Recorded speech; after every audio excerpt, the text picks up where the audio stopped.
நம்ம செயல்பாட்டை நம்பி நம்மளோட சில பேர் வரலாம் இல்லையா? அதுக்கான அரசியல் சூழல் உருவாகலாம் இல்லையா? அப்படி வர்றவங்களையும் நாம அன்போட அரவணைக்கணும் இல்லையா? நமக்கு எப்பவுமே நம்மளை நம்பி வர்றவங்கள அரவணைச்சுத்தானே பழக்கம்.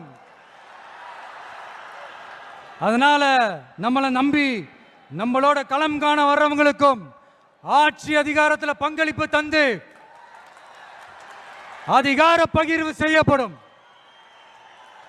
2026ஆம் ஆண்டு ஒரு புதிய அரசியல் களத்தின் புத்தாண்டு.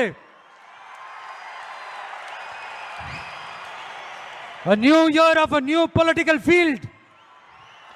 கான்ஃபிடென்ட்டா இருங்க, நல்லதே நடக்கும், வெற்றி நிச்சயம். மீண்டும் சந்திக்கும் வரை நன்றி.